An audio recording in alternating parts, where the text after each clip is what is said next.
বাংলাদেশের বাইরে পৃথিবীর বিভিন্ন প্রান্তে যেখান থেকে চ্যানেল আই দেখছেন, আপনাদের সকলকে সাদর আমন্ত্রণ তৃতীয় মাত্রা দেখবার জন্যে। দেশে এখন তিনটে দাবিতে আন্দোলন। এই আন্দোলনে রয়েছেন ছাত্ররা, শিক্ষকরা এবং কিছু ছাত্র এবং প্রাক্তন ছাত্র মিলে আরেকটি আন্দোলন। সরকারের 6 মাস এবং এই 6 মাসে রাজনৈতিক আন্দোলনের সেই অর্থে কোনো লক্ষণ এখন পর্যন্ত নেই, কিন্তু সামাজিক আন্দোলন মোটামুটিভাবে যেগুলো এর আগে এই সরকারের যখন গত 15 বছরে বেশ কয়েকবার দেখা গেছে, সেরকম কিছু আন্দোলন লক্ষণ স্পষ্ট। এবং যারা আন্দোলনে আছেন তাদের মধ্যে একটা অংশ, বিশেষ করে শিক্ষকদের একটা বড় অংশ, তারা গত 15 বছর ধরে এই সরকারের পাশে নানাভাবে ছিলেন, সমর্থনও দিয়েছেন নানা ক্ষেত্রে। এই আন্দোলনের যৌক্তিকতা, আন্দোলনের পরিণতি, এইসব নিয়ে আলোচনার জন্য আমার সঙ্গে স্টুডিওতে রয়েছেন, আমার বায় বসা আছেন abnews24.com এর প্রধান সম্পাদক সুভাষ সিংহ রায়, এবং আমার ডানে রয়েছেন জাহাঙ্গীরনগর বিশ্ববিদ্যালয়ের শিক্ষক সমিতির সাবেক সাধারণ সম্পাদক প্রফেসর ডক্টর কামরুল হাসান। স্বাগত আপনাদের দুজনকে তৃতীয় মাত্রায়। আমি আলোচনাটা শুরু করতে চাই। এই মুহূর্তে রাজপথে রয়েছে কোটা প্রথা বাতিলের দাবিতে ছাত্রদের একটা বড় অংশ। সো আমি আপনাদের কাছে আবার একটা অংশ আছে যারা এই কোটা ব্যবস্থাটা চালু থাকুক সেটা তারা চায়। সো আমি আপনারা কিভাবে দেখেন, আপনাদের কাছ থেকে মতামত শুনতে চাই। আপনাদের যুক্তি তর্ক যদি ভিন্ন মত থাকে, সেক্ষেত্রে যুক্তি তর্কটাও আমার দর্শকদের শোনাতে চাই। মিস্টার সুভাষ সিংহ রায়, আপনাকে বিশেষভাবে ধন্যবাদ। অধ্যাপক কামরুল হাসান এখানে উপস্থিত আছেন, তাকে আমার শুভেচ্ছা এবং দর্শকদের নিরন্তর শুভেচ্ছা। কোটা এবং মেধা দুটো শব্দ আমাদের এখন রাজপথে ঘুরছে, এবং মেধাবী শব্দ কাকে বলে আমি 59 বছর বয়সে এসে বুঝতে পারলাম না। ছাত্র হিসেবে বেশ ভালো ছাত্র ছিলাম, কিন্তু আমাদের যে ফলাফল ঘোষিত হয়, এই আমার মাস্টারমশাই আছেন এখানে, তারা যখন ফলাফল দেন তখন মেধাক্রম বলেন। আমার ছোট বুদ্ধিতে বলে এটা কখনোই মেধাক্রম হতে পারে না, এটা তার একাডেমিক রেজাল্ট হতে পারে, ফলাফল বাংলায় হতে পারে, যে পরীক্ষাটি দিয়েছে তার ফলাফল। মুক্তিযুদ্ধের সময় যে মানুষটি মুক্তিযুদ্ধে গিয়েছিলেন কিংবা যারা মুক্তিযুদ্ধে গিয়েছিলেন, তারা কোনো সুযোগ সুবিধা কিংবা কোনো প্রাপ্তির আশায় মুক্তিযুদ্ধে যাননি। 71-এ আমাদের অবিনাশী চেতনা আমাদেরকে পৃথিবীর বুকে একটি সার্বভৌম বাংলাদেশ প্রতিষ্ঠা দিয়েছে। এবং মুক্তিযোদ্ধারা যখন যুদ্ধ করতে গিয়েছে, তার আগে দেখা গিয়েছে, এবং আগেই বলে রাখি, বাংলাদেশের প্রায় 85% ওপরে মুক্তিযোদ্ধা ছিলেন কৃষকের সন্তান, শ্রমিক, মেহনতি মানুষ এবং দরিদ্র মানুষ। এবং আপনি বিশ্ববিদ্যালয়ের প্রথম, দ্বিতীয়, তৃতীয় হচ্ছেন এরকম ছেলে খুব কমই কিন্তু মুক্তিযুদ্ধে সরাসরি রণাঙ্গনে যুদ্ধ করেছেন। অনেকে আমার কথায় আহত হতে পারেন। জানাই আমার ছেলে রুমির মতন জানি না কয়জন মুক্তিযুদ্ধে সরাসরি রণাঙ্গনে যুদ্ধ করেছেন।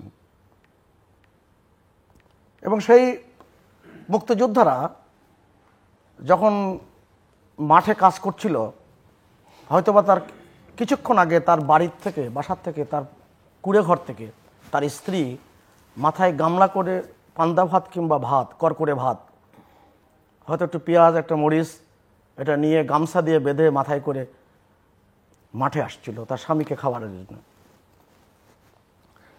এবং এসে দেখে যে তার স্বামী চলে গেছে মুক্তিযুদ্ধে। কেউ বন্দুক হাতে গিয়েছে অল্প সংখ্যক, অধিকাংশ খালি হাতে যুদ্ধে ঝাঁপিয়ে পড়েছেন। 30 লক্ষ মানুষ জীবন দিয়েছে। এই 30 লক্ষ মানুষ যখন জীবন দেয়, তার পরবর্তীতে দেশ স্বাধীন হওয়ার পরে তার বয়স যদি হয়ে থাকে 22 কিংবা 23 কিংবা 24, ওই সময়কার প্রেক্ষাপটে আমি বলছি, তার কিন্তু শিক্ষাগত যোগ্যতা এই পাবলিক সার্ভিস কমিশন কিংবা সরকারি চাকরি কিংবা বেসরকারি উচ্চ পদে চাকরি আমরা যারা করছি, এই জায়গায় তাদের কোনো আগ্রহ ছিল না, সেই অবস্থানও ছিল না। বোধ করি অবস্থানটাও এখানে গুরুত্বপূর্ণ। অনেকে ম্যাট্রিক পাসও করেনি। অতএব মুক্তিযোদ্ধাদের যে আমরা যে সম্মান দেওয়া কিংবা তার সাথে যোগ করা, তাদেরকে বেনিফিট দেওয়া যে বিষয়টি, সেটা বঙ্গবন্ধুর 3 বছর 7 মাস সময়ে কিন্তু এটা সম্ভব হয়নি। মুক্তিযুদ্ধের নানান রকম অবদানের স্বীকৃতির জন্য বঙ্গবন্ধু সরকার 3 বছর 7 মাস সময় অনেক কিছু করেছেন। কিন্তু বঙ্গবন্ধু সহ জাতীয় নেতাদের হত্যাকাণ্ডের পরে এই যেই 21 বছর বাংলাদেশ গিয়েছে, সেই 21 বছরে মুক্তিযোদ্ধারা মূল্যায়িত হয়নি এবং তার সন্তান জন্মলাভ করেছে কারোর অধিকাংশই মুক্তিযুদ্ধের পরে। সেই ছেলেটির বয়স যখন 18, 19, 20, 21, 22 হয়েছে, মাস্টার ডিগ্রি পাশ করেছে, অনেক কষ্টে লেখাপড়া শিখিয়েছেন, কিন্তু দুর্যোগময় পরিস্থিতি থাকার কারণে এবং রাজনৈতিক পরিবেশের ভয়ঙ্করতার কারণে সে কিন্তু তার মুক্তিযোদ্ধার সন্তান হিসেবে যে সুযোগ সুবিধার কথা এখন আমরা বলছি সেটা কিন্তু সে পায়নি। স্বাভাবিক কারণে সে যখন পায়নি, তার পরবর্তী প্রজন্ম যখন সুযোগ সুবিধা কিংবা তাদেরকে সম্মান জানানো মুক্তিযোদ্ধাদের প্রতি ধারাবাহিকভাবে, সেটা যখন আমাদের রাষ্ট্র সমাজ উদ্যোগ নিয়েছে, তখনই অনেকে মেনে নিতে পারছেন না। আমার কষ্টটা সেখানে। গতকাল সমকালে জান্নাতুল কেকেআর নামে একটি লেখক, তিনি একটা লেখা লিখেছেন যে কোটা আন্দোলনকারীরা তারা মুক্তিযোদ্ধাদের সম্মান দিতে চাচ্ছেন না। আমার একটু দেখা দরকার, আমি খুব সংক্ষেপে শেষ করি। যখন এই স্লোগানটি ওঠে, সারা বাংলায় খবর দে, কোটা প্রথার কবর দে, আমার জিজ্ঞেস করতে ইচ্ছে করে এই তরুণদেরকে, তারা যে বাক্যটা উচ্চারণ করছে, বাক্যটা কি যথাযথ হচ্ছে কিনা। কারণ আমি তারুণ্যকে খুব সম্মান করি, কারণ আমার জীবনের একটা বড় সময় সারা বাংলাদেশে মিছিল, মিটিং, সমাবেশের মধ্যে দিয়ে কেটেছে, এর মধ্যে দিয়ে আমি বড় হয়েছি। অতএব আমার জীবনের সেই দিনগুলো আমি চোখের সামনে দেখতে পাই যখন তরুণরা জেগে ওঠে। কিন্তু আপনি যদি তথ্য আমার সামনে উপস্থাপন করি, আপনার সামনে মাস্টারমশাই আছেন, 33তম বিসিএসে তখন কিন্তু কোটা ছিল না। কারণ 2018 সালে জনপ্রশাসনের যে প্রজ্ঞাপন, সেই প্রজ্ঞাপনে বলা হয়েছে সরকারি চাকরিতে কোটার প্রার্থী পাওয়া না গেলে মেধা তালিকা থেকে পূরণ করার ব্যবস্থা থাকবে। খুব স্পষ্ট ঘোষণা। 33তম বিসিএসের সময় কিন্তু বিসিএসের কোটা পদ্ধতি ছিল না। সেখানে মেধায় নিয়োগ হয়েছে 77.40%। 35তম বিসিএসে মেধায় নিয়োগ হয়েছে 67.49%। মাস্টারমশাই খেয়াল করবেন, 36তম বিসিএসে মেধায় নিয়োগ হয়েছে 70.378%। আমি 3টি তথ্য যখন আপনাকে উপস্থাপন করলাম, তার মানে কি, যে কথাটি বলা হচ্ছে যে মেধায় ছাত্রদেরকে মূল্যায়িত হচ্ছে না, আমার কাছে খুব গোলমেলে লাগে যে আমরা যা শুনছি, যাদেরকে বলতে শুনছি, তারা কি সব কিছুই জেনে বুঝে করছেন কিনা। আর এখানে সরকার কিন্তু বিবাদী, সরকার কিন্তু মামলায় বাদী নয়। আইনমন্ত্রী স্পষ্ট করে আজকেও বলেছেন যে আদালতে তাদের তথ্য এবং তাদের যুক্তি উপস্থাপন করবার জন্য। সেখানে বিশ্ববিদ্যালয়ের আমার মাস্টারমশাইরা তারা এখন আন্দোলন করছেন এবং এই প্রথম সর্বাত্মক আন্দোলন। কখনো লাইব্রেরি বন্ধ হয়নি, ল্যাবরেটরি বন্ধ হয়নি, এবং সেই সর্বাত্মক আন্দোলনে আমি তো মনে করতেছিলাম বিশ্ববিদ্যালয় ক্লাবও বন্ধ। তা আমি গতকালকে যে ক্লাবটা খোলা পেয়েছি। অতএব আমার কাছে আমার মনে হয় শিক্ষকদের প্রসঙ্গটা একটু পরে, আমি বলছি না, এর মধ্যে যুক্ত হওয়ার কারণটা এটা বলছি। আজকে যে মিছিলের যে তরুণদের সমাবেশ দেখছেন, এই তরুণদেরকে আমি খুব শ্রদ্ধা করি, কারণ আমার বয়স এখন 59 বছরের কাছাকাছি। আমার সন্তান তুল্য বয়স আমার, আর ঠিক সময়ে যদি সংসার করতাম এর চেয়ে অনেক বড় ছেলে থাকতো। আমাদের বন্ধু বান্ধব যে আমরা ফার্মেসি ডিপার্টমেন্টের ছাত্র, দেশে বিদেশে তাদের অনেক নাতি নাতনি নিয়ে তারা বসবাস করছে, সুখে শান্তিতে আছে। যেহেতু মিছিলের মানুষ, অতএব মিছিলকে জীবনের পথ হিসেবে মেনে নিয়েছিলাম। এবং পেশাগত জীবনে আমি খারাপ করছি না, অনেক অনেক ভালো করছি, এটা আমার অহংকার। একটা ব্যাপার খুব পরিষ্কার করে বলি, আজকে যদি ঢাকা ইউনিভার্সিটি কেন্দ্রীয় লাইব্রেরি বন্ধ না থাকতো, এই মিছিলের বেশ কিছু ছাত্র কিন্তু লাইব্রেরিতে থাকতেন, আমার ধারণা। অতএব যারা মনে করছে আমরা বিসিএস এর প্রস্তুতি, সরকারি চাকরিতে প্রস্তুতির জন্য আমাদের লাইব্রেরিটা খুব গুরুত্বপূর্ণ, জরুরি ছিল এবং তার ফলও পেয়েছে, আমরা বিশ্ববিদ্যালয় জীবনে লাইব্রেরিতে এত ছাত্রছাত্রী আমরা কখনো দেখি নাই। যারা গবেষণা করতেন এবং যারা, এখন তো লাইব্রেরি হলো বিসিএস এর প্রস্তুতি ছাড়া সেই অর্থে সেটা ব্যবহৃত ঠিকই হয় না। তার স্বাভাবিক কারণে সময় কিন্তু বদলে গেছে, দিন বদলে গেছে, মানুষের চিন্তা চেতনাও কিন্তু বদলে গেছে। আর রবীন্দ্রনাথ ঠাকুর বলতেন যে পরিবর্তন মানিয়ে লইতে হইবে। পরিবর্তিত পরিস্থিতি এখন এমন জায়গায় দাঁড় করিয়েছে, মুখোমুখি দাঁড় করিয়েছে, বলছে কোটা আর মেধা, কোটা মেধা যারা বলছেন, সব মিলে আমার কাছে গোলমেলে লাগে, আমার অঙ্ক মেলে না। দেখা যাক আপনার অঙ্ক কিছুটা প্রফেসর কামরুল হাসান মেলাতে পারেন কিনা। আমি আসছি আবার আপনার কাছে, প্রফেসর কামরুল হাসান। ধন্যবাদ আপনাকে প্রিয় সঞ্চালক জেলুর ভাই এবং আমার শ্রদ্ধেয় সহ-আলোচক, দর্শক শ্রোতা যারা শুনছেন। এই দুটো বিষয়ে সাবধানে কথা বলা দরকার এই জন্য যে এই মুহূর্তে যারা দর্শক শ্রোতা তারা আমাদের অনেক আলোচকের চাইতেও ভালো জানেন, এবং বলাই বাহুল্য আমি আপনার ইউটিউবে একাধিক আলোচনা শুনেছি, সেখানে আমরা যে আলোচনা করব তার চেয়েও বেশি তথ্য আছে আমি দেখেছি। তবে যেহেতু আলোচক হিসেবে এসেছি, আমি এর সাথে সংযুক্ত করবার জায়গা যেগুলো সেগুলো একটু বলতে চাই। সেটা হচ্ছে, দেখুন, কোটার বিষয়ে যারা সংবিধান আইন বিশেষজ্ঞ, যারা নির্ভরযোগ্য এবং আমাদের পক্ষ থেকে যাদের উপর আস্থা রাখে দলমত নির্বিশেষে সবাই, আমি দুজনের নাম বলতে চাই আজকে সরাসরি, অধ্যাপক আসিফ নজরুল এবং আকবর আলী খান। সেই উনি ভালো গবেষক, প্রয়াত আকবর আলী খান, এবং উনি বিশিষ্ট মুক্তিযোদ্ধাও।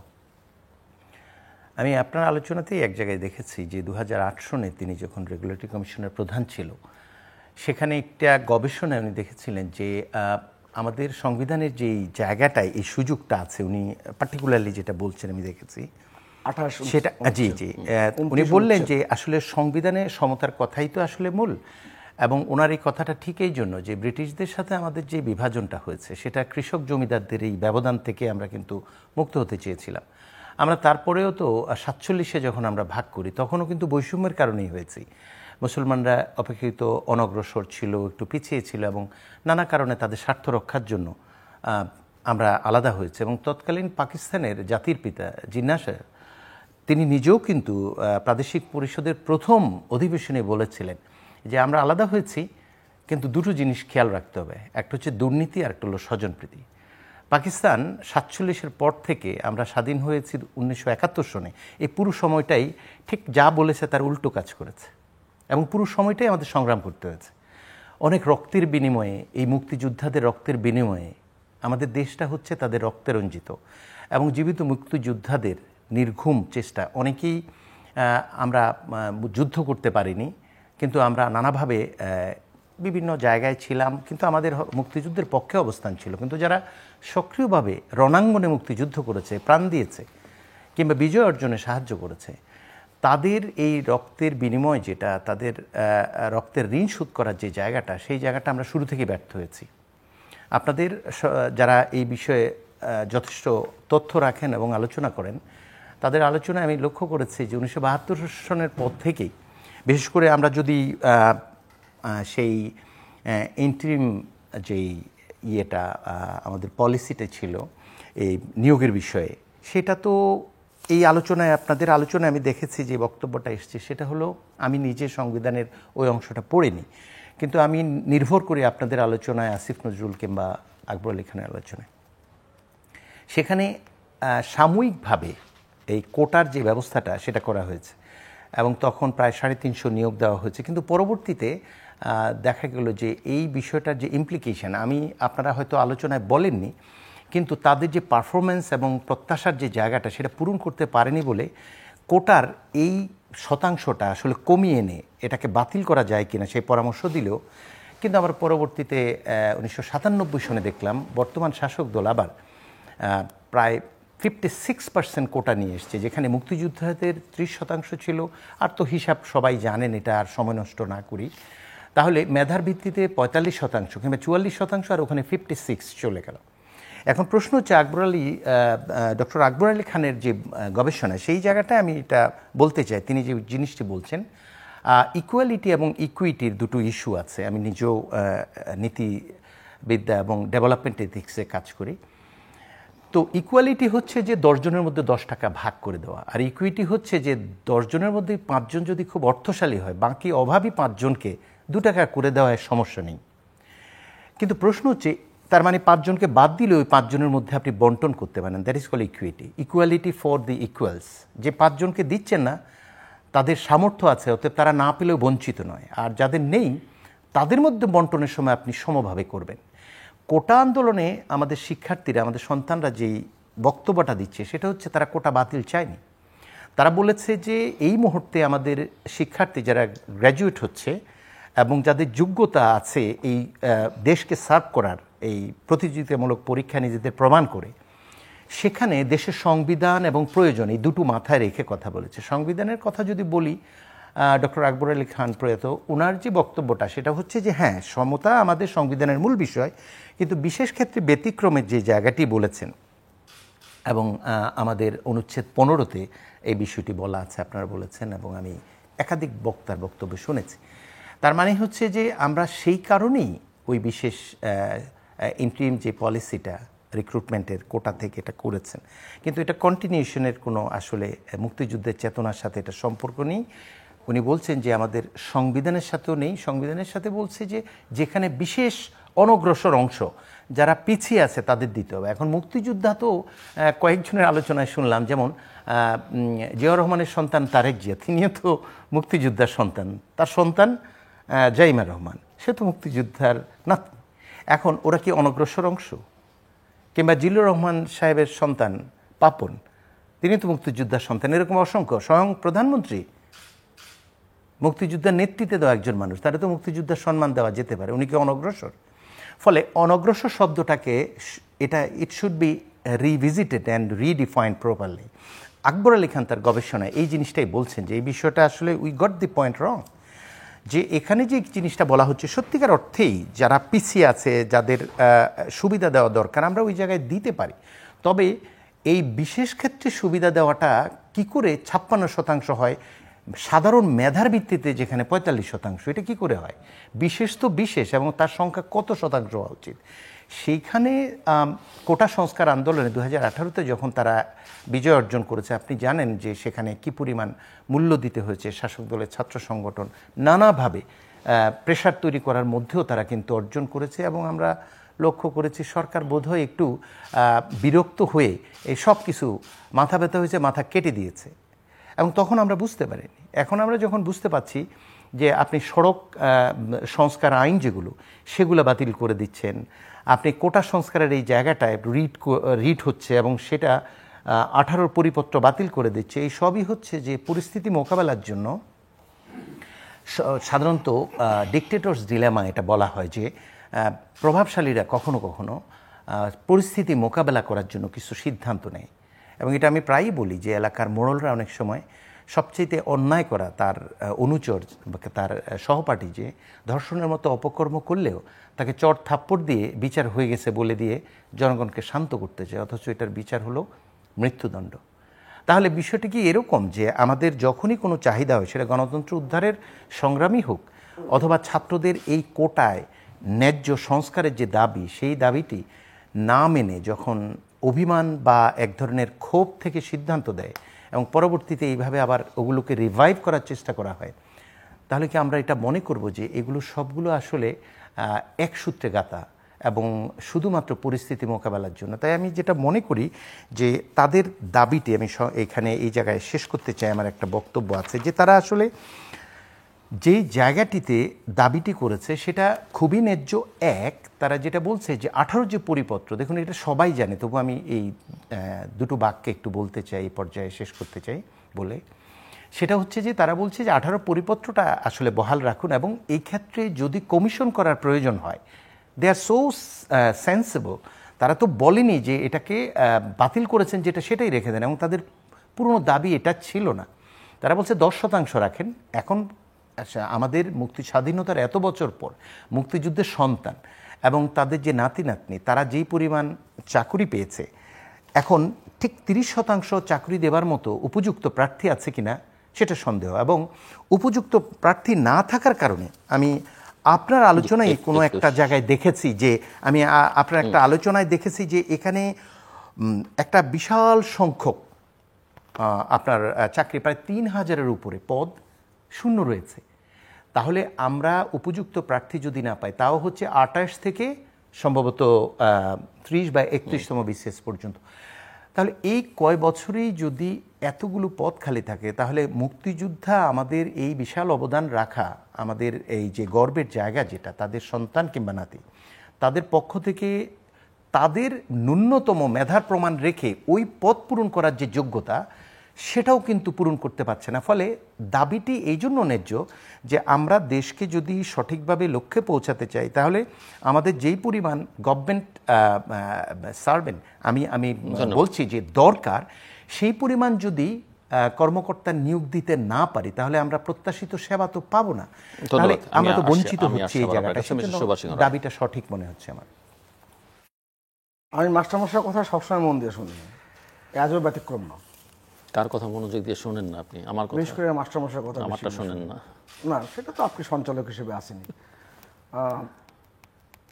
যোগ্য প্রার্থী পাওয়া যায়নি বলে 43তম বিসিএসে 701টি পদে কোনো নিয়োগ দেওয়া যায়নি। তা 43তম বিসিএস তো কোটা ছিল না। এবং আমি খুবই শুরুর থেকে যে কথাটি বলেছি, যে ছেলে পাবলিক সার্ভিস কমিশন সহ কিংবা সরকারি কোনো চাকরিতে সে প্রিলিমিনারি, লিখিত পরীক্ষা, মৌখিক পরীক্ষা, সমস্ত পরীক্ষায় তিনি সফলতার সাথে উত্তীর্ণ হয়েছেন।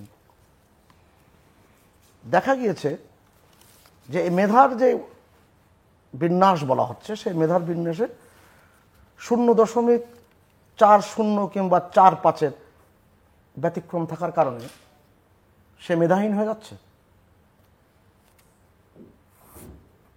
মানে আমার কাছে এই প্রশ্নটাই খুব ঘুরে ফিরে মাথার মধ্যে আসে, আর আমার মাথায় সবসময় তুলনাই কিন্তু আসে। এবং আমাদের বাঙালির একজন বিখ্যাত পণ্ডিত ছিলেন, প্রখ্যাত ঐতিহাসিক ব্যক্তি, ইতিহাসবিদ অধ্যাপক আর.সি. মজুমদার। তিনি ঢাকা বিশ্ববিদ্যালয়ের একেবারে শুরুর সময়ে তিনি বিশ্ববিদ্যালয়ের সাথে যুক্ত হয়েছিলেন। তিনি শুধু জগন্নাথ হলের প্রভোস্ট ছিলেন তা না, তিনি ডিন ছিলেন। পরবর্তীতে 1937 সাল থেকে 1942 সাল, এই 5 বছরে তিনি উপাচার্যের দায়িত্ব পালন করেছেন। তিনি তার আত্মজীবনীতে খুব স্পষ্ট করে লিখছেন, তিনি যখন উপাচার্য ছিলেন, তিনি লেকচারার এবং অ্যাসিস্ট্যান্ট প্রফেসর নিয়োগের সময় তিনি স্বাভাবিকভাবে সবচেয়ে ভালো রেজাল্ট করেছে তাকেই তিনি সবসময় নিয়োগ দিতেন না। তিনি খেয়াল রাখতেন বেশ কিছুটা পিছিয়ে থাকা শিক্ষার ক্ষেত্রে, ওই সময়কার প্রেক্ষাপটে বলছেন, তিনি তখনকার সময়ের মুসলিম জনগোষ্ঠীর থেকে তিনি নিয়োগ দেওয়ার ব্যবস্থা করতেন। আবারও বলছি, লেকচারার এবং অ্যাসিস্ট্যান্ট প্রফেসরের ক্ষেত্রে। কিন্তু যখন পুরো অধ্যাপক পদে যখন নিয়োগ হতো, সেই নিয়োগে তিনি মেধার যাচাই করতেন। সবচেয়ে ভালো রেজাল্ট তাকেই নিতেন, হিন্দু মুসলমান সে হিসেবে দেখতেন না। এটা কিন্তু গুরুত্বপূর্ণ বিষয় যে কেন সেই সময় তিনি করেছিলেন। আমরা যেটাই বলি না কেন যে আমাদের ঢাকা বিশ্ববিদ্যালয় আমাদের এত অহংকারের জায়গা, সেই বিশ্ববিদ্যালয়ের 103-4 বছরের ইতিহাসে যিনি যাত্রা শুরু করেছিলেন প্রথম উপাচার্য, তিনি ইংরেজি ভাষায় কথা বলতেন, ইংরেজ ছিলেন, কিন্তু জাতিতে ইহুদি ছিলেন। কিন্তু তার কোনো কার্যক্রমে তার এই বিশ্ববিদ্যালয় গড়ে তোলার যে সময়কালে তার কোনো রকম এই অবস্থান তিনি প্রকাশ করেননি। আমার কথা কেন এই কথাগুলো বললাম যে আমাদের প্রেক্ষাপটটা কিন্তু অনেক রকম জরুরি। কিন্তু আপনি দেখেন, একটি তথ্য দেখেন, আমি 29 অনুচ্ছেদের কথা আবারও স্মরণ করতে বলবো আমার মাস্টারমশাইকে। সেখানে বলা হয়েছে, যেই শ্রেণী কর্মের বিশেষ প্রকৃতির জন্য যাহা নারী বা পুরুষের পক্ষে অনুপযোগী বিবেচিত হয়, সেইরূপ যে কোনো শ্রেণীর নিয়োগ বা পদ যথাক্রমে পুরুষ ও নারীর জন্য সংরক্ষিত করা হইতে রাষ্ট্রকে নিবৃত্ত করিবে না। এবং আইনের ব্যাখ্যা নিশ্চয়ই আমাদের আইনবিদরা দিবেন। বিশেষ বিসিএস ছাড়া অন্য বিসিএসের নারীদের নিয়োগের হার আগের চেয়ে কমে গেছে। কোটা বাতিলের আগের সাধারণত 38তম বিসিএসে প্রায় 27% নারী নিয়োগ পেলেও কোটা বাতিলের পর সাধারণত 40 ও 41তম বিসিএসের নারীদের নিয়োগের হার 1 থেকে 2% কমে গেছে। অন্যদিকে কোটা বাতিলের আগে 38তম বিসিএসে ক্ষুদ্র জাতিগোষ্ঠীর 21 জন সরকারি চাকরি পেয়েছিলেন। কোটা বাতিলের পর 40 এবং 41তম বিসিএসে মাত্র 1 জন করে সুপারিশ করা হয়েছে। আমি যে 28 এবং 29 অনুচ্ছেদের কথা বলছি, সেই অনুচ্ছেদে স্পষ্ট করে বলে দেওয়া হয়েছে যে যেটা অনগ্রসর অংশের কথা বলছেন। আমি আসছি আপনার কাছে, আমরা একটু প্রসঙ্গটা পাল্টাতে আমি একটু বলে রাখি, একটু বলি। আমার মাস্টারমশাই যে বেশ কয়েকটি গুরুত্বপূর্ণ উদাহরণ দিয়েছেন এবং সেই উদাহরণের আমি বিরোধিতা করছি না। ঢাকা বিশ্ববিদ্যালয় 1985 সালে 15 অক্টোবর যে দুর্ভাগ্যজনকভাবে ছাদ ভেঙে পড়ল, 39 জন ছাত্রের প্রাণ দিল, অসংখ্য ছাত্র এখনো তার আহত জীবনযাপন করছেন। প্রথম যে ছাত্রটি আমি ওই অডিটোরিয়াম থেকে বেরিয়ে আসে সে হচ্ছে আমি মারাত্মক আহত হয়েছিলাম। আহতদের পরে হয়তো পুনর্বাসন এবং সমস্ত রকম সুযোগ সুবিধার অনেক কিছু বিশ্ববিদ্যালয় সহ সরকারের নানান জায়গার থেকে হয়েছে। আমি একেবারে প্রথম দিন থেকে ওই মেডিকেলে, সৈয়দ সলিমুল্লাহ মেডিকেল কলেজ হোস্টেলে, হাসপাতালে আমাকে নিয়ে যাওয়া হয়েছিল, কিন্তু আমি প্রথম দিন থেকেই আমি এই তালিকায় নাম রাখি নাই। কারণ আমার মনে হয়েছে যে আমার জায়গায় আরো যারা বেশি আহত হয়েছে কিংবা যাদের সচ্ছলতা নাই, পারিবারিক সচ্ছলতা নাই, তাদের ক্ষেত্রে কাজে আসবে। অতএব এগুলো তো কিন্তু খুব গুরুত্বপূর্ণ বিষয়। আমি আসছি প্রফেসর কামরুল হাসান, এই প্রসঙ্গটা আমি শেষ করতে চাই। তো আপনার কিছু বলবার থাকলে আমি শিক্ষকদের প্রসঙ্গে যেতে চাই, শিক্ষকদের আন্দোলনের প্রসঙ্গে। ধন্যবাদ আপনাকে। আমি ওই পুরনো প্রসঙ্গে জাস্ট একটা কথা বলি, যে জিনিসটি আসলে বলা দরকার সেটা হচ্ছে সরকারের পক্ষ থেকে, মানে একটা কথা বলা হচ্ছে যে সাব জুডিস হবে এখন আন্দোলনটায়, কিন্তু ব্যাখ্যাটা আসলে এটা না। যে অ্যাটর্নি জেনারেল অফিস, সংবিধান আইন বিশেষজ্ঞ যারা, তারা পরিষ্কার বলছেন, বিশেষ করে আমি সেই অধ্যাপক আসিফ নজরুল কথাই বলছি, ওনার আলোচনায় শুনলাম, যেহেতু উনি বিশেষজ্ঞ এটার গণপরিষদ ইস্যুতে গবেষণা করা একমাত্র মানুষ দেশে, তিনি বললেন যে অ্যাটর্নি জেনারেল অফিস যেটা, সেটা তো হচ্ছে আসলে রাষ্ট্রের নির্বাহী বিভাগের পার্ট। অতএব যখন সেই হাইকোর্টের রায়ের বিরুদ্ধে আপিল করেছে আদালতে রাষ্ট্রপক্ষ, তাহলে তো এখানে যে যুক্তিগুলো আছে, উনি সংবিধানের ব্যাখ্যা দিয়ে বললেন যে অনগ্রসর প্রার্থ মুক্তিযুদ্ধের সকল মুক্তিযোদ্ধার সন্তান না। এখানে একটি বিশেষ জায়গায় অনুচ্ছেদ 15 বলা হচ্ছে, এক করে ফেলেন না, না আমি ওইটা অনগ্রসর অংশ, কিন্তু অনগ্রসর আমি বলছি ওই জায়গাটায় নিয়ে আসছি যে ওই অ্যাটর্নি জেনারেল অফিসের পক্ষ থেকে আন্তরিকভাবে সিনসিয়ারলি এই বিষয়টা স্টাডি করে হাইকোর্টে যে রায়টা দিয়েছে, সেই রায়টা গত পরশু অ্যাটর্নি জেনারেল বলছেন আন্দোলনকারীদেরকে ধৈর্য ধারণ করতে এবং আদালতের রায়ের অপেক্ষা করতে এবং ওখানে যুক্তিতর্ক উপস্থাপন করতে। রাইট। তো আমি এই জন্যই বলছি, এই পরামর্শটাই দিয়েছে যে আদালতের রায় তো শেষ হয়ে যায় না, শেষ হয়ে যায়নি, তবে এই সময়ে এটা স্থগিত রাখার বিষয়টা হচ্ছে এরকম, যেহেতু সরকার এখানে বাদী না। আমি বলি এখানে আমার একটা গুরুত্বপূর্ণ একটা, সরকার কিন্তু এখানে বাদী, আমি আপনাকে বিবাদী, আমি সেই কথাটাই বলছি যে সরকার এখানে বিবাদী, সরকারকে আন্তরিক হতে হবে। সরকার হাইকোর্টের সেই রায়ের বিরুদ্ধে যখন দাঁড়াবে, তখন যুক্তিতর্ক দিয়ে প্রমাণ করতে হবে যে তারা 18 পরিপত্রটি পুনর্বহাল করাটা যৌক্তিক। এবং এখানে এটা আইনের ব্যাখ্যার বিষয়। হ্যাঁ হ্যাঁ, ব্যাখ্যার বিষয়। আমি সেটাই বলছি যে তাহলে বিষয়টা এই দাঁড়ালো যে এটা সাবজুডিস নয়, বরং অ্যাটর্নি জেনারেল অফিসের পক্ষ থেকে যখন ফাইট করা হবে লজিক্যালি আইনের জায়গাটায়, সেখানে সিনসিয়ারিটি প্রচুর প্রয়োজন। এবং সংবিধানের স্পিরিট, যেটা আমি যে কথাটা বললাম, সেই স্পিরিটটা হচ্ছে এটা অনগ্রসর অংশ মুক্তিযোদ্ধারা সবাই না, পঙ্গু কিংবা স্যার আমি আপনাকে একটা কথা বলি, আমাদের সংসদের বিরোধী দলের নেতা এখন যিনি জিএম কাদের, তিনি যে বক্তব্য রেখেছেন, তিনি বলছেন চাকরিতে মুক্তিযোদ্ধা কোটা পদ্ধতি সংবিধান পরিপন্থী, এবং এই যে সংবিধান পরিপন্থী কোটা বিরোধী আন্দোলন অত্যন্ত যৌক্তিক, কিন্তু বলতেই পারেন। কিন্তু মুক্তিযোদ্ধা কোটা পদ্ধতি সংবিধান পরিপন্থী, এটা কিন্তু আমার মাথায় ঢোকেনি। আমি ওটা বলিনি, আমি বলছি বলেননি, আমি তো বলিনি, আপনি বলছেন। না, আমি বলছি যে ওখানে আমাদের শিক্ষার্থীরাও এটা বলেনি। শিক্ষার্থীরা বলছে যে অনুপাতটা সেন্সিবল হওয়া উচিত, আমাদের বাস্তবতার সাথে মিল রেখে হওয়া উচিত। 56 আর 44 ওরা তো ওইটা বলছে। এবং এখন যেহেতু দীর্ঘদিন চলে গেছে, আমাকে বলেন তো, পৃথিবীর সবচেয়ে উন্নত রাষ্ট্র মার্কিন যুক্তরাষ্ট্রে কোটা পদ্ধতি কি আছে? কোটা পদ্ধতি থাকবে না কেন সারা পৃথিবীতে? না, সারা পৃথিবীতে রাষ্ট্রে, ফ্রান্স থেকে শুরু করে কোন দেশে আপনার কোটা পদ্ধতি নাই? আমি আপনাকে বলি যে যারা মুক্তিযুদ্ধে যে দেশগুলো স্বাধীন হয়েছে, এরকম অসংখ্য দেশ আছে সেখানে মুক্তিযুদ্ধের চেতনার সাথে এই সরকারি চাকরির যে বন্টনের জায়গাটা সংবিধানের সাথে মিল রেখে তারা, আমরা যেভাবে করছি 138 কোটি না 40 কোটি দেশ ভারতের তো এইভাবে করে না। আমরা ওই আলোচনাটাই না, আমরা গুরুত্বপূর্ণ কথায় থাকি। সেটা হচ্ছে আমি প্রসঙ্গটা পাল্টাতে চাই। আমি শুধু এটুকু বলতে চাই যে এই জায়গাটায় আইনের যে জায়গাটা আছে সেটা সংবিধানের সাথে মিল রেখে ওরা যে দাবিটি করেছে, এই দাবিটা খুব যৌক্তিক এই জন্য, কারণ 60,000 ভুয়া মুক্তিযোদ্ধার যে অভিযোগ এবং ওই মন্ত্রণালয়ের সচিবের সার্টিফিকেট ভুয়া, এরকম একটি অবস্থায় শিক্ষার্থীরা যখন বলে যে যাদের সন্তান এবং নাতি নাতি তাদের সংখ্যাটা একদিকে যেমন কমে আসছে, তেমনিভাবে এই লিস্টটা আসলে ভার্জিন না। ফলে এইরকম একটা অবস্থায় দলীয় বিবেচনায় নিয়োগ দেওয়ার যদি কৌশল হয়ে থাকে, সেটাও একটু ওদের প্রতি অন্যায্য আচরণ যেন না করা হয়, এটা আমি বলছি। আমি আসছি, জাস্ট আমি আরেকটা আন্দোলনের সঙ্গে ছাত্ররা আছে কম বেশি, এবং প্রাক্তন ছাত্র, সেটা হচ্ছে চাকরিতে প্রবেশের বয়স সীমা বৃদ্ধি 35 বছর তারা চাইছে।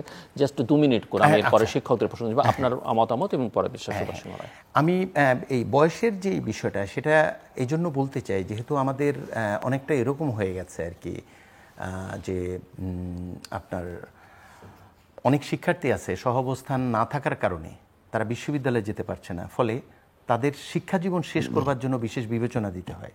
আমাদের এই দেশে যেহেতু গুড গভর্নেন্সের সংকট তৈরি হয়েছে, এবং এগুলো নির্ধারণের ক্ষেত্রে আমরা আইনের দৃষ্টিকোণ থেকে এবং নৈতিকতার দৃষ্টিকোণ থেকে প্রশ্নবিদ্ধ পলিসিগুলো নিচ্ছি, সেক্ষেত্রে তারা একটা কনসেশন পেতেই পারে। এবং নৈতিকতার জায়গায় যেহেতু সময় কম, আপনাকে এটা বলি, আমি এথিক্সের ছাত্র হিসেবে একটা জিনিস জানি। আমি একটু কথাটা শেষ করি। আমি বলছি যে আমি এথিক্সের ছাত্র হিসেবে একটা জায়গায় জানি যে রিভার্স ডিসক্রিমিনেশন নামে একটা জিনিস আছে, এবং এইটা হচ্ছে কোটা পদ্ধতিকে উল্টা বৈষম্য বলা হয়। আর বৈষম্য হচ্ছে যে প্রেফারেন্সিয়াল ট্রিটমেন্ট, যেমন আপনি আপনার আত্মীয় স্বজন, জেন্ডার, ধর্ম দেখে যদি দেন, এটা বৈষম্য। তো এইটার না করে আপনি কিভাবে তাহলে যারা অনগ্রসর তাদের সুবিধা দিবেন, সেক্ষেত্রে বলা হচ্ছে অ্যাফার্মেটিভ অ্যাকশন কিছু নেওয়া যেতে পারে। এটাই হচ্ছে আসলে positive attitude towards that particular group of people or candidates. ওই জায়গায় আপনি যখন গেলেন, তখন আবার এথিসিস্টদের আরেকটা গ্রুপ বলছে যে আমি যদি এখানে সুবিধা বেশি দিয়ে তাদেরকে ব্যাপকভাবে পিছিয়ে পড়া মানুষদের এই গুরুত্বপূর্ণ কাজগুলো দেই, যেমন আপনি বলেছেন যে 1600 কততম পজিশনে থেকে ইয়ে হয়েছে, পররাষ্ট্র সচিব হবে একদিন হয়তো। তো পররাষ্ট্র সচিব যদি হয়, তাহলে ভারতের আমলাদের সাথে আমাদের যে এই তর্কের জায়গাটা, সেটা আমরা কি পারবো কিনা, এই জিনিসগুলো তো গুরুত্বপূর্ণ। তো সেই জন্য আমি বলি যে উল্টা বৈষম্যের জায়গাটা একটু বলি, যে কোটা পদ্ধতিটাকে উল্টা বৈষম্য বলা হচ্ছে, এবং অনেকেই মনে করে যে এই বৈষম্যটা আনএথিক্যাল এই জন্য যে ডিস্ট্রিবিউটিভ জাস্টিস নামে একটা বিষয় আছে, যে যোগ্যতার ভিত্তিতে সুবিধা বন্টন করা। ফলে যারা কোটার বিরোধিতা করছেন তারা এথিক্যাল একটা জায়গা আছে, যেটা হচ্ছে ডিস্ট্রিবিউটিভ জাস্টিসের জায়গা। চাকরিতে প্রবেশের বয়স সীমার আন্দোলন সম্পর্কে যে 35-এর যে দাবি, আপনি কিভাবে দেখেন? 2 মিনিট, আমি এরপরে শিক্ষকদের প্রসঙ্গটাতে যাব। আমি এই বিষয়ে বাকবিস্তার করা আমার জন্য খুব একটু কঠিন ব্যাপার, এই কারণে নানান রকম ভুল বোঝাবুঝি হয়। কারণ আমাদের কথা শুধু জিল্লুর রহমানের উপস্থাপনায়, সঞ্চালনায় এই জায়গা থাকে না, সমাজে নানান জায়গায় ছড়িয়ে পড়ে। এবং প্রত্যেকের প্রতি আমাদের সহানুভূতি আছে, অন্তত আমার ব্যক্তিগত ইয়েতে। কিন্তু সেই সহানুভূতি একটা জিনিস মনে রাখা দরকার, যারা আজকের যে চাকরির বয়স সীমা, সেই বয়স সীমার মধ্যে যারা 3বার 4বার বিসিএসও দেন, তারা পরবর্তীতে বিসিএস দিলে আরও ভালো করবেন এরকম নিশ্চয়তা কিন্তু একেবারেই নাই, কিংবা সরকারি চাকরিতে প্রবেশ করতে পারবেনই এমন নিশ্চয়তা থাকে না। কেন যত বয়স বাড়ে, বয়স বাড়ার সাথে সাথে তার অনেক সক্ষমতার জায়গা কিন্তু নানানভাবে কমে যায়। আবার এটাই যে একেবারে চিরন্তন সত্য সেটাও বলা যাবে না, চিরন্তন সত্য সেটাও বলা যাবে না। অতএব সেই বিবেচনায় আমাদেরকে করতে হবে, কোনো জায়গায় এক জায়গায় কিন্তু নির্ধারণ করতেই হয়। তো আমি আসছি প্রফেসর কামরুল হাসান, শিক্ষকরা আপনারা আন্দোলনে আছেন, দেশের 36টি বিশ্ববিদ্যালয়, পাবলিক এবং প্রাইভেট বিশ্ববিদ্যালয়ের শিক্ষকরা সর্বজনীন পেনশন স্কিমের প্রত্যয় স্কিম থেকে আপনাদের প্রত্যাহারের দাবিতে একটু যৌক্তিকতা ব্যাখ্যা করবেন কেন এই আন্দোলন, এবং মিস্টার সুভাষ সিংহ রায় যে প্রশ্ন তুলেছেন যে একেবারে সকল কার্যক্রম বন্ধ করে দেওয়া, বিশ্ববিদ্যালয়কে অচল করে দেওয়া, বিশ্ববিদ্যালয়ের লাইব্রেরি পর্যন্ত বন্ধ হয়ে যাওয়া, এটা তো দেশের শিক্ষা ব্যবস্থার জন্য সর্বাত্মক ধর্ম। দেখুন, আমি খুব সংক্ষেপে এই বিষয়ে একটু কথা বলি। এটাও সবাই জানে। এখানে ব্যাখ্যাটা হচ্ছে এরকম যে প্রত্যয় যে স্কিমটা হয়েছে, এর আগে আরও 4টা স্কিম হয়েছে বেসরকারি, এবং এর পরও হবে। হ্যাঁ, আমাদের ক্ষেত্রে আসছে সেবক হিসাবে এটা আসছে। কিন্তু আমি যে জায়গাটায় শিক্ষকদের কনসার্ন সেটা বলছি। বিশ্ববিদ্যালয়ের বিশেষ করে শিক্ষকতা যারা আসে, তারা স্বাভাবিকভাবে আমাদের যারা তথাকথিত মানে ওইভাবে আপনারা যদি বলেন যে মেধা না হোক, ফলাফলের ভিত্তিতে প্রথম সারিতে থাকে, প্রথম, দ্বিতীয়, তৃতীয়, ওইভাবেই হয়ে আসছে। যদিও সম্প্রতি আমরা দেখলাম যে এই নিয়মটা পালন করা হচ্ছে না, দলীয় বিবেচনায় নিয়োগ হচ্ছে, তার যথেষ্ট প্রমাণও আছে অনেক জায়গায়। যাই হোক, বিশ্ববিদ্যালয় নলেজ জেনারেশনের একটা জায়গা। এখন এখানে যদি সাধারণত চাকরিগুলো আমাদের কিভাবে হয়, আর এখন মূল্যবোধের অবক্ষয় বা এই জেনারেশনের চিন্তার একটা জায়গা হচ্ছে, এবং এটা যথার্থ যে অবসরোত্তর আর্থিক নিরাপত্তা একটা গুরুত্বপূর্ণ বিষয়। এখন প্রত্যয় স্কিমে যে কাজটা করা হয়েছে, যেই আনুতোষিক অর্থাৎ গ্র্যাচুইটি, যেটা ধরুন প্রায় 81 লক্ষ টাকা, এই মুহূর্তে একজন অধ্যাপক যদি অবসরে যান, তাহলে উনি যদি সৎ হন এবং তার জীবনটা যদি নলেজ জেনারেশন এবং শিক্ষার্থী তৈরি করে তিনি জীবন শেষ করেন, এই সময় তার একটা গাড়ি কেনার শখ থাকতে পারে, একটা ছোট জায়গা কিনে সামান্য একটু থাকবার ব্যবস্থা করতে হতে পারে। তাহলে এককালীন এই টাকাটা না হলে সম্ভব না। কিন্তু পুরনোটায় এটা ছিল, বিদ্যমান যেটা আছে, কিন্তু নতুনটা এটা নেই। কি বলা হচ্ছে যে আমরা মাসিক যেই পেনশন সেই দিবে, এবং সেটার পরিমাণ আপনি দেখুন, এটা আমি যে কারণে গুরুত্বের সাথে বিবেচনা করতে চাই, এটার পরিমাণটা বলা হচ্ছে 1,24,000 সামথিং এরকম প্রতি মাসে দিবে। কিন্তু আমরা লক্ষ্য করেছি আমি একটা জিনিসে, যে সরকারি স্কেল শুরু হয়েছে 1973 থেকে, এবং পরবর্তীতে স্কেলটা দিয়েছে 77, 85, 91, 97, 2005 এবং 9, 6টা। বলা হচ্ছে এই জুলাইয়ের 1 তারিখ থেকে যারা যোগদান করবে, তারা 35 বছর যদি চাকরি করে বিশ্ববিদ্যালয়ে তখন পাবে। তাহলে নর্মাল নিয়ম অনুযায়ী 5 বছর অন্তর অন্তর আমাদের স্কেল দেওয়া হয়েছে এর আগে, এবং প্রতি স্কেলে 48.8% বৃদ্ধি পেয়েছে। আপনি যদি হিসাবটা করেন, তাহলে এই হিসাবে আগামী 30 বছরে 4টি স্কেল অন্তত পাওয়ার কথা। আজকে এই জুলাইতে 1 তারিখে যে জয়েন করবে, তাহলে এখন অধ্যাপকের যে স্কেল 78,000 ধরুন সব কিছু মিলে, সেটা বেতন স্কেলটি দাঁড়ায় 5,51,000। একদম সিম্পল হিসাব আপনি যদি ক্যালকুলেটর দিয়ে করেন। আর মাসিক পেনশন হচ্ছে 2,48,000। আপনি অন্য সব কিছু বাদ দেন, যদি শুধু স্কেল যেটা দেওয়া হচ্ছে 5 বছর অন্তর অন্তর, এবং প্রত্যয় স্কিম আমি আনুতোষিক বাদ দিলাম, এই হিসাবেও কত বড় শুভঙ্করের পাখি যে এখানে হওয়ার কথা হচ্ছে 2,48,000 প্রতি মাসে, সেখানে দেখানো হচ্ছে 1,24,000। অর্থাৎ অর্ধেক পরিমাণ অর্থ জাস্ট ক্যালকুলেটরের গণনা থেকে আউট করে দেওয়া হয়েছে, শুভঙ্করের ফাঁকি। আর দ্বিতীয়টা হচ্ছে, যেটা আমি খুব গুরুত্বপূর্ণ মনে করি, যে এককালীন টাকাটা পাওয়ার সুবিধাটা হচ্ছে এটা, যে দেখুন আমাদের বাবা বা যারা চাকরি করতো, তারা তো এই গ্র্যাচুইটির টাকাটা দিয়েই শেষমেশ একটা সন্তানকে বিবাহ দেওয়া, বা হজব্রত পালন করা, বা কোনো একটা পবিত্র স্থানে অন্য ধর্মের হলে সেখানে তারা গমন করা, বিভিন্ন কিছু ছোটোখাটো যেই শখগুলো অপূরণ থাকে অর্থের অভাবে শিক্ষকদের, তারা সেটা করে। এটা দেওয়া হচ্ছে না। দ্বিতীয়টা যেই কারণটা আমার কাছে মনে হচ্ছে খুবই ভয়াবহ এবং অশুভ উদ্দেশ্য, সেটা হচ্ছে পেনশনের বয়স 60 বছর ফ্ল্যাট করা হচ্ছে, অথচ শিক্ষকদের 65, ওখানে কর্মকর্তাদের 62 এবং কর্মচারীদের 60। আপনি যখন 60 বছর উল্লেখ করছেন, তার মানে শিক্ষকদের 65 বছরের চাকরি 60 বছর করে ফেলছেন, তাদের সঙ্গে আলোচনা তো করা উচিত, সেটা করেননি। তারও চেয়ে অমানবিক এবং অসম্ভব দৃষ্টিকটু যেটা আমার মনে হয়েছে, মানুষ যখন অবসরে যায়, বিশেষ করে শিক্ষকরা সে সময়ে নানা কারণে আর্থিকভাবে খুব তাদের থাকে না, ওইভাবে ধনাঢ্য থাকেন না তারা, এবং তাদের অনেক কিছুই অপূর্ণ থাকে, অন্তত অর্থের দিক থেকে, জ্ঞান চর্চার দিক থেকে এগিয়ে থাকলেও তারা অবসরের পর তাদের যে শারীরিক অসুস্থতা বলুন, সেটা বাড়তেই থাকে অধিকাংশ ক্ষেত্রে। চিকিৎসা ভাতা যেটা, সেটা উঠিয়ে দেওয়া হয়েছে এখান থেকে, অথবা বলা হয়নি সুস্পষ্ট। দুটো দেখুন, ঈদ চাঁদ বলতে শিক্ষকদের থাকতে নেই, এটা নির্ধারণ করে দিয়েছে অর্থ বিভাগ। ওনারা বুঝেছে যে এদের ঈদ চাঁদ দরকার নেই, অতএব ঈদের 2টা বোনাস বাদ দিয়ে দিয়েছে এবং বৈশাখী ভাতাও বাদ দিয়েছে। তাহলে আপনি চাকরি 60 বছর থেকে নিয়ে আসলেন, 65 থেকে 60-এ নিয়ে আসছেন। ইনক্রিমেন্টের যে ব্যবস্থাটা আছে 5 বছর আমাদের স্কেলের সৃষ্টিতে, নতুনটাই সেটা রাখলেন না। আপনি গ্র্যাচুইটির এককালীন যে অর্থ, সেটা রাখলেন না। বিদ্যমান ব্যবস্থায় 10% বেতন থেকে দেওয়া হচ্ছে না, তা ছাড়াই আমরা এই সুবিধাগুলো পাচ্ছি। এতগুলো জায়গায় ক্ষত বিক্ষত করলেন, তাও জ্ঞান উৎপাদন করার যেই পবিত্র ভূমি বিশ্ববিদ্যালয় সহ এই ধরনের বিদ্যাপীঠে একবারও কি অর্থ বিভাগের যারা এই সিদ্ধান্তটি নিয়েছে, যারা ওই শিক্ষকদেরই ছাত্র, তারা একবার স্মরণ করবার প্রয়োজন মনে করেন? শিক্ষা মন্ত্রণালয় করেনি, ইউজিসিকে করেনি, এমনকি বিশ্ববিদ্যালয়ের প্রতিনিধিদেরকেও করেনি, কাউকেই করেনি। সুভাষ রায়, মানে আজকে দুটো বিষয়ই খুব স্পর্শকাতর, এবং আমরা যে ব্যাখ্যায় দিই না কেন, সেই ব্যাখ্যাটা যদি পরিপূর্ণভাবে কোনো একটা পক্ষের দিকে না যায়, মনক্ষুণ্ণ হয়। কিন্তু আলোচনার প্রয়োজনে আমাদের যথার্থ আমার যুক্তিগুলো উপস্থাপন করতেই হয়। মাননীয় প্রধানমন্ত্রী 2023 সালের 17ই আগস্ট তিনি যে পেনশন স্কিম চালু করলেন, সমাজের সব স্তরের মানুষের মধ্যে একটা আনন্দের পরিবেশ তৈরি হয়েছিল।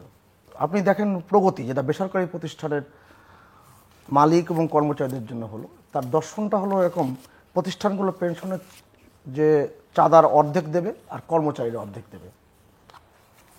কেউ কখনো ভাবেনি এরকম, এবং বাংলাদেশে সেই কাজগুলো ঘটেছে। আমি আমার এক লেখায় উল্লেখ করেছি, সমতা যখন নিম্ন আয়ের মানুষের জন্য হয়, তার অর্ধেক দেবে সরকার, বাকি অর্ধেক দেবে প্রতিষ্ঠান। প্রত্যয় যে স্কিমটা দিয়েছে স্বশাসিত এবং স্বায়ত্তশাসিত প্রতিষ্ঠানের জন্য, এটিরও অর্ধেক প্রতিষ্ঠান দেবে, বাকি অর্ধেক নিজে দিতে হবে। শুধু প্রবাসী বাংলাদেশিদের জন্য, সুরক্ষা সকর্মে নিয়োজিত নাগরিকদের জন্য। এই যে ষষ্ঠ যে একটা কর্মসূচি আসছে সরকারি 2025 সালে 1 জুলাই থেকে, এটাতে অর্ধেক সরকার দেবে, বাকি অর্ধেক কর্মচারীরা দেবেন। পর্যায়ক্রমে সকল শ্রেণী এবং মানুষের মধ্যে জাতীয় পেনশন স্কিম চালু করা হবে এবং সংযুক্ত করা হবে। এটা একটা অসাধারণ উদ্যোগ। যদি কারোর আবেগ অনুভূতি এবং কাদের ভুল সিদ্ধান্তে যদি ভুল ব্যাখ্যা আসে এবং মানুষের মধ্যে শঙ্কার জায়গা তৈরি করে দেয়, তাহলে খুবই দুর্ভাগ্যজনক ঘটনা। আমি ঢাকা বিশ্ববিদ্যালয়ের সিনিয়র সদস্য ছিলাম। আমি আমার যুক্তির প্রয়োজনে কিংবা আমি যেটা মনে করেছি ঠিক সেইভাবে সিনেট অধিবেশনগুলোতে আমি বক্তৃতা রেখেছি। আমার ধারণা, আমি যত বক্তৃতা সিনেট অধিবেশনে দিয়েছি, পুরনো সিনেটের বক্তৃতাগুলো দেখলে সবচেয়ে বেশি বক্তৃতা মনে হয় আমারই হবে। এবং আমার মাস্টারমশাইদের বয়স সীমা 65, কিন্তু অফিসারদের বয়স সীমা কত? 62। কর্মচারীদের বয়স সীমা কত? 60। এবং এই জায়গায় কিন্তু আমার মাস্টারমশাইরা স্থির থাকেন। এক্ষেত্রে কিন্তু যুক্তি, আবেগ কোনো কিছুই শোনানো যায়নি। যাই হোক, এটা তো আমার কথায় তো সব কিছু হবে না। নির্দিষ্ট সময় অন্তর কর্মজীবী চাইলে তার অর্জিত ছুটির টাকা বা গ্র্যাচুইটির টাকা তুলতে পারেন, কিন্তু বেশিরভাগ ক্ষেত্রে কর্মচারীরা অর্জিত ছুটির টাকা বা গ্র্যাচুইটির টাকা পেনশনের সময় একসঙ্গে তোলেন বলে এগুলো পেনশনের অংশ বলে মনে হচ্ছে। নিশ্চয়ই মাস্টারমশাই আমার কথাটা বুঝতে পেরেছেন। এবং যে কথাগুলো এখানে উল্লেখ করা হয়েছে সব এই অসংখ্য লেখা বেরিয়েছে, প্রতিদিনই বেরোচ্ছে, এবং সেখানে যে কথাগুলো যুক্ত করা হয়েছে, এই যে চিকিৎসা ভাতা, অর্জিত ছুটি, উৎসব ভাতা, চাকুরি বয়স, নানান বিষয় নিয়ে বিস্তৃত ব্যাখ্যা দেওয়া হয়েছে এবং খুব চমৎকার চমৎকার লেখাও এসেছে। এবং শিক্ষকরা শিক্ষক হিসেবেই কিন্তু এই বিষয়গুলো উপস্থাপন করেছেন। এখন যে কথাটি বলা হয়, এখন বললেন আমার মাস্টারমশাই, যে তার ছাত্ররাই যারা এখন আমলাতন্ত্রের ভিতরে রয়েছে, তারা তাদের যাই শিক্ষকদের কাছ থেকে তিনি জ্ঞান অর্জন করেছেন, সার্টিফিকেট পেয়েছেন, এমন একটি গুরুত্বপূর্ণ জায়গায় যেতে পেরেছেন, তারা কি শিক্ষকদের কথা ভুলে গেলেন? এটা খুব বেদনার কথা। আমার ধারণা যে এগুলোর সমাধান হওয়া দরকার খুব দ্রুত। এখন সমাধান আমরা করতে চাচ্ছি কিনা, আমি সব পক্ষের কথাই বলব। এবং অনেকগুলো বিষয়ের ভুল বোঝাবুঝি রয়ে গেছে, ভুল ব্যাখ্যাও কোনো কোনো ক্ষেত্রে দেওয়া হচ্ছে, কিছু কিছু বিষয় উস্কেও দেওয়া হচ্ছে। এখন কে উস্কে দিচ্ছে? কামরুল হাসান মাস্টারমশাই সাথে উস্কে দিচ্ছেন না, এটা অন্তত বলতে পারি। কিন্তু নানান রকম পরিবেশে কিন্তু উস্কানির জায়গাটা তৈরি হচ্ছে। আপনি জানেন যে এই সরকার বিরোধী রাজনীতির অংশ হিসেবে যখন কোটা পদ্ধতি নিয়ে আন্দোলন হয়েছিল, বলা হয়েছিল কোটা সংস্কার, পরবর্তী কোটা বিরোধী, নানানভাবে যেটা হয়েছে, তখন কিন্তু বিদেশ থেকেও টেলিফোন করে শিক্ষকদের বলা হয়েছে যে এই আন্দোলনে কিভাবে কিভাবে তাদের অবস্থান করতে হবে। কিছু কথা আমি ভাববাচ্চে বললাম। জি, আমি আসছি আপনার কাছে। আমরা একেবারে শেষ প্রান্তে, so final round, professor Kamrul Hasan. ধন্যবাদ। যেহেতু শিক্ষকদের স্কিমের, পেনশন স্কিমের বিষয় আসছে, আমি একটু বলি, এই জায়গাটা একটু আবেগপ্রবণ হয়ে আমি নিয়ন্ত্রণ করতে ব্যর্থ হই অনেক সময়। এবার চেষ্টা করব আবেগ ধরে রাখার। বিষয়টা হচ্ছে কি, বিশ্ববিদ্যালয়ের শিক্ষকরা এর আগে আমরা যেটা দেখেছি যে সরকারের যারা দায়িত্বপ্রাপ্ত থাকেন তারা বিশ্ববিদ্যালয়কে হ্যান্ডেল করার সময় খুব সাবধানে করতেন। বিশ্ববিদ্যালয় ক্যাম্পাসে গিয়ে শিক্ষকদের সঙ্গে দেখা করেছেন, এমনও তো ইতিহাস আছে। বিশ্ববিদ্যালয়ে গিয়ে দেখা করবার সময় শিক্ষার্থীদের হাতে অপমান হয়েছেন এবং শেখানো হচ্ছেন। আমি জিয়াউর রহমানের কথা বলছি। এখন আমাদের দেখুন কি হয়, অন্য অনেকেই, এর আগে শুধু তিনি না, সরকার প্রধান যারা ছিলেন তারা এই যে স্বায়ত্তশাসনের যে বিষয়টা, এটা আমরা কিভাবে পেয়েছি? দেশ স্বাধীনের পর স্বায়ত্তশাসিত সম্মানের জায়গা পেয়েছি আমরা। কিন্তু এখন যেটা হচ্ছে, দেশে গণতন্ত্র বিতাড়িত হওয়া, মূল্যবোধের অবক্ষয়ের সাথে ওই যে শহরে আগুন লাগলে দেবালয় এড়ায় না, ফলে এই গণতন্ত্রহীন বাংলাদেশে এক ধরনের মানে সবসময় ষড়যন্ত্রের বিষয়টা থাকে এবং ক্ষতিগ্রস্ত হয় বিশ্ববিদ্যালয়। দেখুন, এখন এমন একটা সময় পার হচ্ছে, ভারতের সাথে অনেকগুলো এমইও নবায়ন এবং স্বাক্ষর হচ্ছে, চীনে যাওয়া হচ্ছে। এখানে আমাদের দেশের স্বার্থের অনেকগুলো বিষয়ে প্রশ্নবিদ্ধ জায়গা আছে।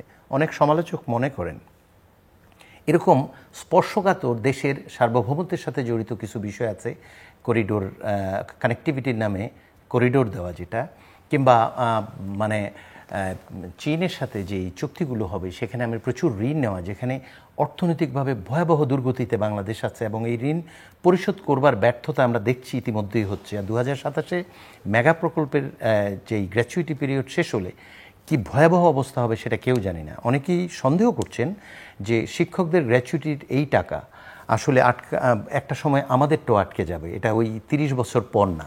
যেহেতু মাননীয় প্রধানমন্ত্রীর যে প্রথম বক্তব্য ছিল, আমি একটু কথাটা বলি, আমরা একটু যাই, আপনি বলবেন পরে।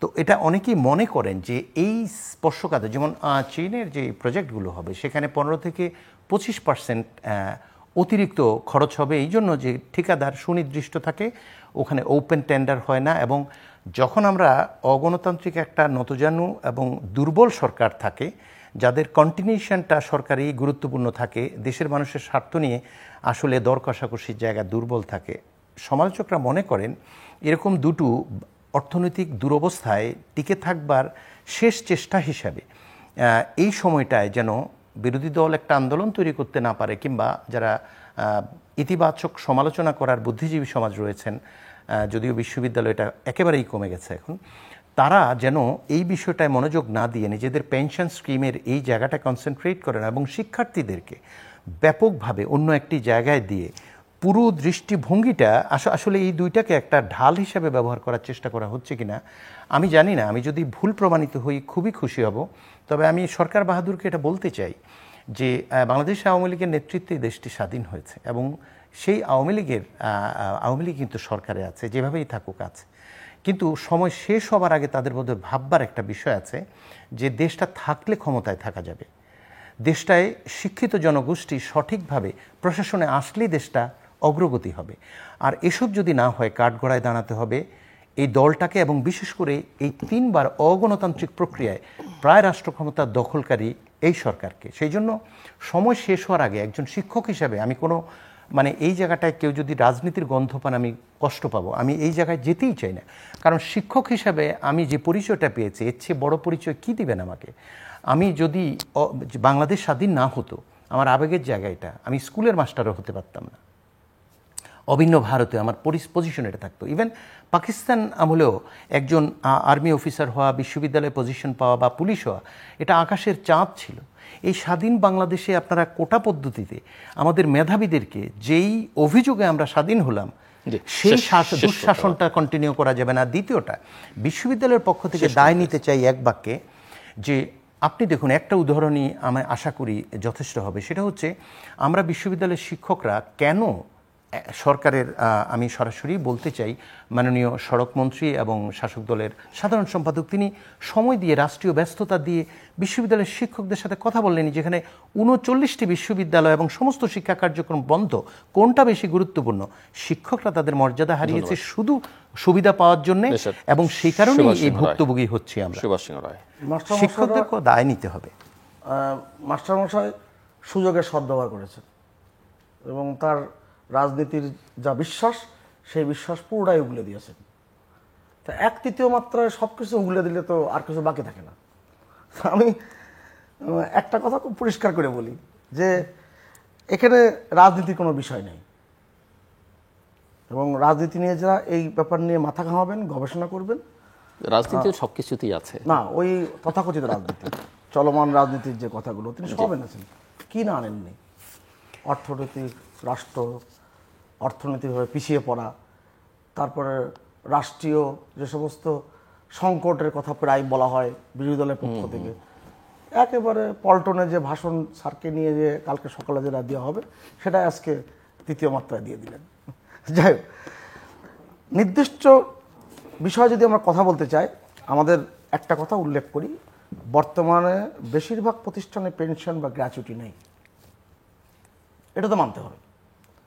এবং এমনকি অনেক স্বায়ত্তশাসিত এবং রাষ্ট্রায়ত্ত সংস্থায় পেনশন বা গ্র্যাচুইটির চালু নেই। প্রত্যয় স্কিম আওতাধীন 303টি প্রতিষ্ঠানের মধ্যে অল্প কয়েকটি প্রতিষ্ঠানে পেনশন বা যেটাকে আনুতোষিক সুবিধা বলে সেটা চালু নেই। এরকম একটা পরিস্থিতিতে এই প্রত্যয় স্কিম যে চালু হচ্ছে এটা আমাদের সবাই স্বাগত জানানো দরকার।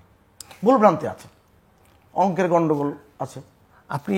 আমি বলি, অভিযোগ না করলে, যেহেতু 2-1বার সুযোগ নিয়েছেন আমার কথা, জাস্ট একটা বলি যে দেখুন, আমাদের ভারতের, আমি বলি যে ভারতে একজন অধ্যাপকের স্কেল কত জানেন? ভারতে হচ্ছে 1,35,000 তাদের স্থানীয় কারেন্সি। পাকিস্তান, যেটাকে সারাক্ষণ সমালোচনা করি, 2,34,000, এবং শ্রীলঙ্কা হচ্ছে 1,86,945। আপনি স্কেল না দিয়ে কেন এটা করছি? আমরা স্কেল তো আগে বিজ্ঞানের ছাত্র ছিলাম, আমি এখনো বিজ্ঞানে কাজ করি, অঙ্কের, যেহেতু অঙ্কেতেই পারদর্শিতা অর্জন করেছি। এখন মাস্টারমশাই কিন্তু বিজ্ঞানের ছাত্র না, কিন্তু মাস্টারমশাই যে অঙ্ক দেখালেন, আমি অঙ্কের একটা প্রশ্ন করি। 2002 সালে একজন শিক্ষক পেনশন চাকরি থেকে অবসর হয়ে গেলে কত টাকা পেতেন? 2003 সালে কত পেতেন? এখন কত পাচ্ছেন? এটার কারণ এই অঙ্কটা কিন্তু দেখাতে পারবেন না। না, স্কেলটা চেঞ্জ হয়েছে। আমি তো স্কেল বলেছি যে 5 বছর পর না, কত পেতেন? এর চেয়ে কি বেশি পেতেন, অনেক বেশি পেতেন, না সমান সমান পেতেন? যাই হোক, আমি দল মতে বিশ্বের শিক্ষকদের সাথে আমার খুবই ভালো সম্পর্ক, এবং এটা নয় যে এখন যার সঙ্গে তর্ক করছি তার সাথে সম্পর্ক আমার খারাপ। খুব পরিষ্কার করে বলি, যে আমাদের আমলাতন্ত্রের ভিতরে একটা জটিলতার জায়গা সবসময় কিন্তু সেই আমলাতন্ত্র সৃষ্টির পর থেকে এসেছে। আপনি খেয়াল করে দেখুন, আমরা প্রায় একটা কথা শুনি যে আমলাতান্ত্রিক জটিলতা। কখনো কি শুনেছি আমলাতান্ত্রিক সরলতা? শুনি নাই। তার মানে জটিলতাটা আছে। এই জটিলতা তো নানানভাবে বিদ্যমান। এবং শিক্ষকদের মর্যাদা দিতেও অনেক ক্ষেত্রে যেই আমলারা এই মাস্টারমশাইয়ের কাছ থেকে পাঠ গ্রহণ করেছেন এবং শিক্ষিত হয়েছেন, অনেক উঁচু জায়গায় গেছেন, সেও ওই সেই বড় আমলাটিও বর্তমানে এই আমার এই মাস্টারমশাই, আমি যেভাবে মাস্টারমশাই বলছি সেই রকমভাবে প্রকাশ্যে মাস্টারমশাই বলে কিনা সে ব্যাপারেও যথেষ্ট সন্দেহ আছে। অতএব সেই জায়গাতে আমাদের ত্রুটি বিচ্যুতি আছে। সেই ত্রুটি বিচ্যুতির ক্ষেত্রে আমরা কথা বলতে পারি। এবং এই যে পাকিস্তান আমলের কথা বলেছেন, নানান রকম সংকটের সময় কথা বলেছেন, শিক্ষকদের মর্যাদা বর্তমান সরকারের সময় যেভাবে বৃদ্ধি পেয়েছে এটা অতুলনীয়। বাংলাদেশে পাবলিক ইউনিভার্সিটি কোটা ছিল 2006 সালের আগে, এখন কোটা হয়েছে। বেসরকারি বিশ্ববিদ্যালয় এখন কোটা হয়েছে। ধন্যবাদ। শিক্ষা প্রতিষ্ঠানের ছাত্ররা কিভাবে পাঠ গ্রহণ করছেন, শিক্ষকদের মর্যাদা কত বৃদ্ধি পেয়েছে এবং মায়ের অ্যাকাউন্টে কিভাবে টাকা যাচ্ছে, অনেকগুলো বিস্তৃত বিষয়। 7 লক্ষ 8 লক্ষ কোটি টাকার মতো বাজেট, তার মধ্যে 1 লক্ষ কোটি টাকার উপরে শিক্ষা খাতে বরাদ্দ। দর্শক, অতএব এগুলো অনেক কিছু বিবেচনা নিতে। অনুষ্ঠানের শেষ প্রান্তে আমরা সামাজিক যোগাযোগ মাধ্যম ফেসবুক এবং এক্সে তৃতীয় মাত্রা লাইভ স্ট্রিম হচ্ছে, আপনারা দেখতে পারেন। টেলিভিশনের পর্দায় দেখতে না পারলে যে কোনো সময় যে কোনো স্থান থেকে ইউটিউবে তৃতীয় মাত্রা চ্যানেলটি সাবস্ক্রাইব করে পর্ব বা পুরোনো পর্বগুলো আপনারা দেখতে পারেন। প্রফেসর ডক্টর কামরুল হাসান এবং মিস্টার সুভাষ সিংহরা অসংখ্য ধন্যবাদ এই আলোচনা সেবার জন্য। দর্শক, সব কথা শেষ কথা, যেটা মুক্তিযুদ্ধের অঙ্গীকার, আমাদের ঘোষণাপত্র ছিল, আমরা বৈষম্যহীন একটা সমাজ প্রতিষ্ঠা করতে চাই। সেই অঙ্গীকার নিয়ে দেশটি স্বাধীন হয়েছিল। সমাজে নানা ধরনের বৈষম্য আছে, সেটা সামাজিক, নারী পুরুষ, বিভিন্ন ধর্ম বর্ণ গোত্রের বৈষম্য, আঞ্চলিক বৈষম্য, এই বৈষম্য বাংলাদেশকে দূর করতে হবে এবং বাংলাদেশের প্রতিটি মানুষকে মর্যাদাবান করে গড়ে তুলতে হবে এবং মর্যাদার ক্ষেত্রে কোনো রকমের বৈষম্য করা চলবে না। এটা সমাজে আছে, কাজে এটা বাংলাদেশের জন্য একটা বড় সমস্যা। এই সমস্যা দ্রুত যত নিষ্পত্তি করা যাবে দেশের জন্য কল্যাণকর ততটা। আমাদের সঙ্গে থাকবার জন্য অসংখ্য ধন্যবাদ। আপনাদের সবার জন্য শুভকামনা।